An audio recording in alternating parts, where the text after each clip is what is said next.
c'est la bosse à Zoya. Merci à vous.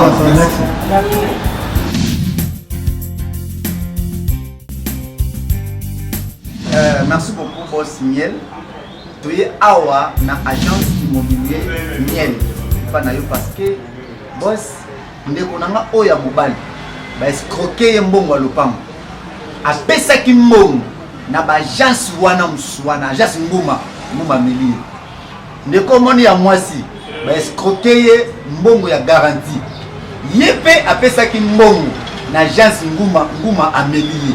Lokola ngai na sa connaisseur fidèle na yebi na RDC Mobimba agence ya bien ya sérieux o soko pesi mbongo na lopango ozu lopango o soko pesi mbongo na garantie ozu ndako na yo ezaka agence immobilier Miel yango na memi bango epa na yo boss Miel opesa bango solution. Ok, merci na yo ki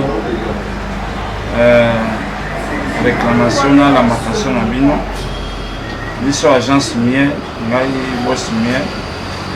Nazosala musala avec beaucoup de sécurité.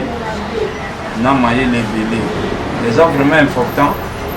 Bah il faut voyer que makambo ya immobilier pour recruter dans n'importe quelle agence.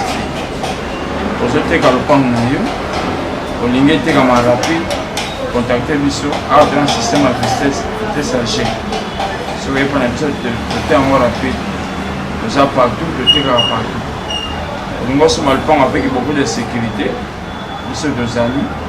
Nous sommes maillés dans le saut. Nous sommes là où nous sommes dans le saut. Nous sommes fait confiance, nous n'allons jamais laisser. Nous allons venir à Kassabo numéro 8.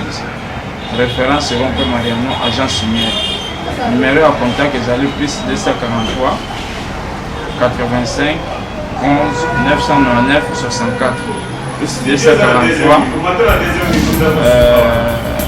9 99 47 39 34 plus 243 89 80 74 757 agence Miel à Solo Zavo au plus ça sur confiance vous n'allez jamais d'ici à au moins que nous avons mis les athées nous avons besoin de